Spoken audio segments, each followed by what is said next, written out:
Shalom, salam sejahtera untuk kita semua. Saat ini Anda berada dalam program Bible Lesson This Week, sebuah program yang membahas tentang Alkitab dari buku pelajaran Sekolah Sahabat sepanjang minggu ini. Jangan lewatkan setiap pembahasan karena Tuhan rindu berbicara kepada kita. Mari kita satu dalam doa. Terima kasih Tuhan untuk waktu yang boleh kami miliki pada saat ini. Kami siap untuk mempelajari akan pelajaran Sekolah Sahabat. Biarlah Roh Kudus-Mu akan bersama-sama dengan kami, sehingga apa yang kami akan pelajari boleh kami mengerti, dan kami boleh hidupkan itu semua di dalam kehidupan kami. Inilah doa dan permohonan kami, dalam nama Yesus kami persembahkan doa ini. Amin. Sahabatku, saat ini kita berada pada pelajaran yang ke-8, yang judulnya adalah Dalam Mazmur bagian pertama.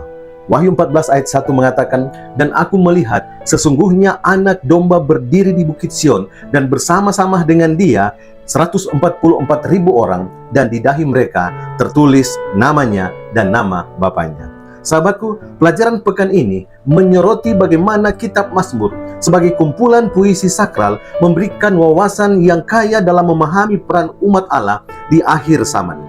Sebagaimana digambarkan dalam kitab Wahyu 14, melalui seruan untuk kesucian, penyembahan yang benar, dan pengalaman pribadi dengan Allah, kitab Mazmur memperdalam pemahaman kita tentang misi umat sisa, menjadi terang bagi bangsa-bangsa, dan menyampaikan panggilan terakhir untuk kembali kepada Sang Pencipta. Dengan menyatukan simbol-simbol dari wahyu dan penghayatan rohani dari kitab Mazmur, kita dipanggil untuk hidup dalam pertobatan, kesetiaan, dan pujian sambil bersiap menyambut kedatangan anak domba yang berdiri di Bukit Sion bersama umatnya yang ditebus. Saat ini kita masuk pada pelajaran hari Minggu tanggal 18 Mei 2025. Judulnya adalah Imam Besar Kita. Sahabatku, ada 3 poin yang bisa kita ambil dalam pelajaran pada hari ini. Yang pertama, Yesus adalah imam besar di bait suci surgawi. Kitab Ibrani menegaskan bahwa Yesus melayani sebagai imam besar dalam bait suci surgawi, bukan buatan tangan manusia. Pelayanannya lebih tinggi dari sistem simbolik di bumi karena ia mempersembahkan darahnya sendiri untuk menebus dosa umat manusia secara sempurna dan kekal. Dalam Ibrani 9 ayat 11-15. Poin yang kedua, bait suci duniawi adalah bayangan dari Yesus dan pelayanannya. Setiap aspek dari bait suci perjanjian lama, baik itu imam, persembahan, dan perabotan, merupakan lambang dari Yesus dan misi penebusannya. Pemahaman tentang simbol-simbol ini sangat penting untuk mengerti pesan wahyu dan peran Yesus dalam penghakiman dan keselamatan. Poin yang ketiga, Mazmur menggambarkan hubungan pribadi umat dengan pelayanan Mesias. Mazmur 122 mengekspresikan kerinduan akan hadirat Tuhan dan sukacita berada di rumahnya, mencerminkan pengalaman pribadi umat yang mengerti akan makna rohani dari bait suci. Tema seperti damai, pujian, dan penghakiman mengajak kita untuk merespons pelayanan Kristus dengan iman, syukur, dan pengharapan. Kita masuk pada pelajaran hari Senin, tanggal 19 Mei 2025, yang judulnya adalah Di Gunung Sion. Ada 3 poin yang bisa kita ambil dalam pelajaran ini. Yang pertama, hanya oleh karena anak domba, umat dapat berdiri di Gunung Sion. Mazmur 15 dan 24 memberikan gambaran standar tinggi bagi mereka yang ingin diam di hadirat Tuhan, yaitu orang yang tidak bercela, jujur, dan suci. Namun, hanya melalui pengorbanan dan kebenaran Kristus, anak domba yang berdiri di Gunung Sion dalam Wahyu 14 ayat 1, umat Allah dimampukan untuk berdiri di hadapannya. Poin yang kedua adalah nama Bapa di dahi melambangkan identitas dan kesetiaan. Dalam Wahyu 14 ayat 1, umat yang berdiri bersama anak domba memiliki nama Bapa di dahi mereka. Ini menandakan kepemilikan, karakter, dan kesetiaan penuh kepada Allah, yang merupakan hasil dari hubungan iman yang dalam dan transformasi oleh kuasa Kristus. Poin yang ketiga adalah kita memerlukan hidup Yesus sebagai pengganti karena ketidakmampuan kita menggenapi standar Allah. Meskipun Alkitab penuh dengan janji kemenangan atas dosa, kenyataannya kita sering gagal. Ini menegaskan kebutuhan mutlak akan hidup Yesus yang sempurna untuk menggantikan kelemahan dan kegagalan kita.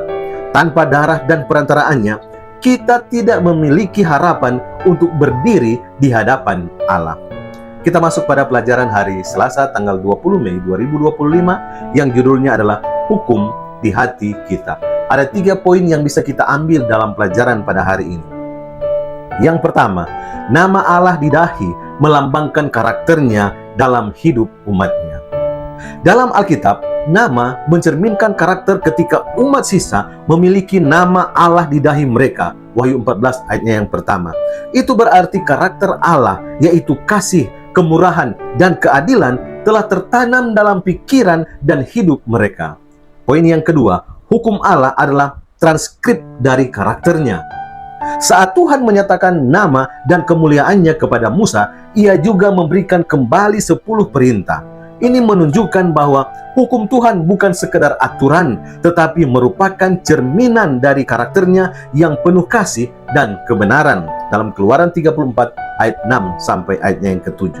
Poin yang ketiga, kasih kepada Tuhan ditunjukkan melalui ketaatan karena hukumnya tertulis dalam hati. Dalam perjanjian baru, Tuhan berjanji menaruh hukumnya dalam hati dan pikiran umatnya. Ibrani 10 ayatnya yang ke-16. Ketaatan bukan untuk memperoleh keselamatan, tetapi sebagai wujud kasih kepada Tuhan yang telah lebih dahulu mengampuni dan menyelamatkan kita. Dalam 1 Yohanes 5 ayatnya yang ketiga. Saat ini kita masuk pada pelajaran hari Rabu tanggal 21 Mei 2025. Judulnya adalah Mazmur 5. Ada 3 poin penting yang bisa kita ambil dalam pelajaran pada hari ini. Yang pertama, kontras antara orang fasik dan orang benar mencerminkan perbedaan nasib kekal. Dalam Mazmur 5 menyoroti perbedaan yang jelas antara mereka yang hidup dalam kejahatan dan mereka yang berlindung kepada Tuhan. Hal ini sejajar dengan Wahyu 14 yang juga membedakan antara penyembah Allah dan mereka yang mengikuti binatang. Ini mengajarkan bahwa menjadi bagian dari umat sisa berarti hidup dalam kebenaran dan pemisahan dari kejahatan karena Tuhan tidak dapat berdiam dengan dosa. Poin yang kedua adalah penyembahan dan rasa takut akan Allah adalah inti dari kesetiaan. Mazmur 5 ayat 8 menunjukkan bahwa Daud menyembah Tuhan dengan rasa takut dan hormat. Sama seperti pekabaran 3 malaikat dalam Wahyu 14 yang menyerukan untuk takut akan Allah dan muliakan Dia. Ini menekankan bahwa penyembahan sejati merupakan ujian utama dalam pertentangan besar dan menjadi ciri khas dari umat sisa akhir zaman. Poin yang ketiga, umat sisa dipanggil untuk hidup dalam kebenaran dan memberitakan belas kasihan Allah. Dalam Mazmur 5 dan Wahyu 14, umat yang ditebus digambarkan sebagai orang yang tidak berdusta dan mencerminkan karakter Allah. Mereka berdiri di hadapan Tuhan bukan karena jasa mereka, melainkan karena pengorbanan anak domba. Dengan nama Tuhan tertulis dalam hati mereka, mereka berseru dengan seruan nyaring, memberitakan kabar keselamatan kepada dunia. Kita masuk pada pelajaran hari Kamis, tanggal 22 Mei 2025, yang judulnya adalah Mengajarkan Jalanmu kepada Pelanggar. Ada 3 poin penting yang bisa kita ambil dalam pelajaran pada hari ini. Yang pertama, pengampunan dan pembersihan membawa kesiapan untuk melayani Tuhan. Setelah Yesaya mengalami pengampunan dari Tuhan dan diberitahu bahwa dosanya telah dihapus, dia segera menjawab panggilan Tuhan dengan siap untuk diutus. Dalam Yesaya 6 ayat 1 sampai ayatnya yang ke-8. Demikian pula kita, ketika menyadari pengampunan dan keselamatan dalam Yesus, maka kita dipanggil untuk melayani dan memberitakan kabar keselamatan kepada orang lain. Poin yang kedua, pengalaman pribadi dengan Kristus mendorong kita untuk berbagi keselamatan. Seperti yang ditegaskan oleh Ellen White, ketika seorang benar-benar mengalami kebaikan dan kebenaran Kristus, ia tidak bisa diam. Sukacita dari Roh Kudus dalam hati memotivasi kita untuk mengundang orang lain mengenal Juru Selamat dan membagikan Injil yang menyelamatkan. Dalam Mazmur 51 ayat 7-15. Poin yang ketiga, Injil yang kekal adalah dasar dari semua pekabaran dan panggilan pelayanan. Wahyu 14 menegaskan bahwa sebelum pemberitaan tentang penghakiman atau peringatan lain, dasar utama Injil yang kekal yaitu keselamatan di dalam Yesus. Tanpa fondasi Injil ini, semua pesan lain tidak berarti. Ini mengingatkan kita betapa pentingnya menempatkan Yesus dan karyanya sebagai pusat dari setiap pelayanan dan pemberitaan kita. Kita masuk pada pelajaran hari Jumat tanggal 23 Mei 2025 yang juga merupakan kesimpulan dari pelajaran sekolah sahabat di sepanjang minggu ini. Mazmur Daud menggambarkan perjalanan iman yang lengkap, mulai dari pengakuan dosa dan penderitaan akibat kesalahan hingga pengalaman pengampunan, kasih dan kepercayaan yang mendalam kepada Allah. Dosa membawa kutuk dan kehinaan, namun rahmat dan kasih setia Allah mampu mengangkat jiwa yang bertobat menjadi anak-anaknya. Daud sendiri, meskipun tidak sempurna, menjadi contoh bagaimana seseorang yang dekat dengan Tuhan dapat dipakai untuk menyatakan syarat keselamatan dan janji Allah. Hal ini menunjuk kepada Yesus yang menepati perjanjian Allah dengan sempurna dan menjadi harapan satu-satunya bagi umat manusia. Kasih dan kesetiaan Tuhan yang kekal meneguhkan janji keselamatan bagi umatnya, dan pengorbanan Kristus sebagai imam besar surgawi menjadi jaminan bahwa kita tetap berdiri di hadapan Allah.